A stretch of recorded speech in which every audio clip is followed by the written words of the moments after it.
ነው ስራ ቦታ እንሄዳለን። አብራችሁ ቆዩ። አያውቅም፣ ምንም ነገር አያውቅም። ልደቱ መሆኑ ራሱ አያስታውስም፣ አያውቅም እሱ። እኔ ከዛሬ 2 ዓመት ጀምሮ እያከበርኩለት ያለሁት እና ዛሬ ስራ ቦታ እንሄዳለን። ስጦታ መገዛለት እስካሁን አልወሰንኩም፣ ምን እንደሆነ አላውቅም። እስቲ ስራ ቦታ ላከብርለት የፈለግኩት የዛሬ 2 ዓመት ስራ ቦታ ሄጄ ሳከብርለት በጣም ነበር ደስ ያለው ከምላችሁ በላይ ማለት ነው። እስከዛሬ ብዙ ነገር ከሚያስታውሳቸው ነገሮች አንዱ እሱ ነበረና ስራ ቦታ ሲሄድ አልጠበቀውም እና ዛሬም ደግሞ እስቲ አይጠብቅም፣ አያውቅም ስራ ቦታ እንደሚሄድ። ስራ ቦታውን አላውቅም ግን እየደዋወልኩም እሄዳለሁ፣ ሰፈራችን ነው እና አብረን እናያለን። እንዳለ ሽቶቼ አልቋል። ኢየሱስ ተኩያለሁ ደግሞ ለመውጣት። ባቢ ባቢ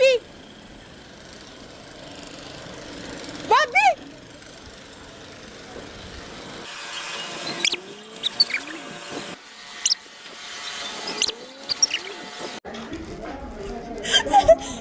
ለአንድ መጣ ታውቃለህ?